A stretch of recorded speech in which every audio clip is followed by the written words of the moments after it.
You guys will find that you have passions, and having a passion is a gift.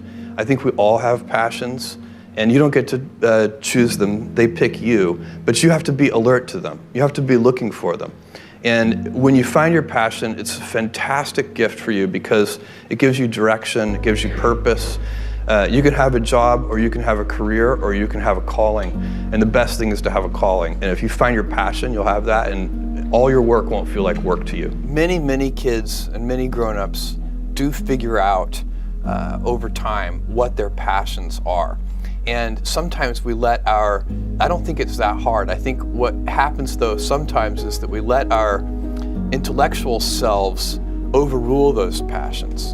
And so that's what needs to be guarded against. My job, one of my jobs as the leader of Amazon, is to encourage people to be bold. And people love to focus on things that aren't yet working.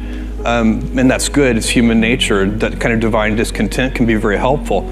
But it's incredibly hard to get people to take bold bets. And you need to encourage that. And if you're gonna take bold bets, they're gonna be experiments. And if they're experiments, you don't know ahead of time whether they're gonna work.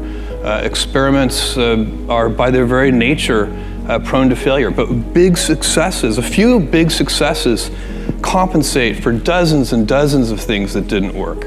So, bold bets, AWS, Kindle, Amazon Prime, our third-party seller business, all of those things are examples of bold bets that did work, and they pay for a lot of experiments.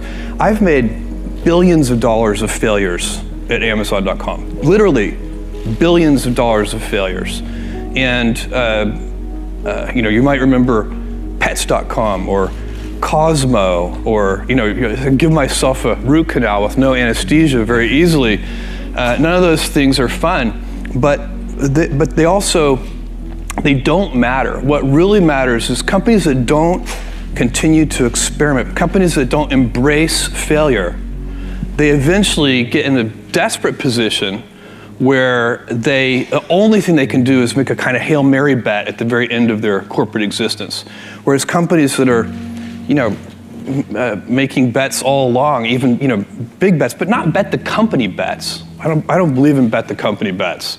That's when you're desperate. That's the last thing you can do. It's not, you could be out of work and have terrible work-life balance. Even though you've got all the time in the world, right. You could just feel like, oh my God, I'm miserable, and you would be draining energy.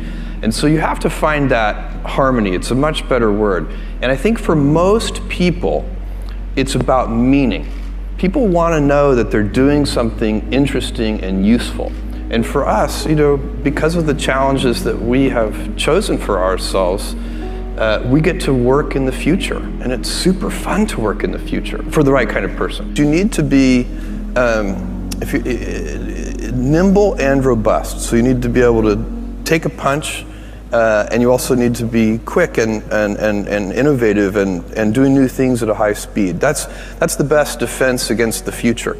And you have to always be leaning into the future. If you're leaning away from the future is going to win every time. Never, ever, ever lean away from the future. We all have adversity in our lives. I doubt if you really, if you know somebody, any friend or anybody that you talk to, there's no lack of adversity. And by the way, that's good, because it's what teaches us how to get back up. You fall down, you get back up. It always happens.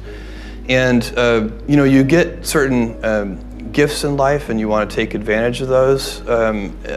But I guess my advice on adversity and success would be to be proud not of your gifts, but of your hard work and your choices.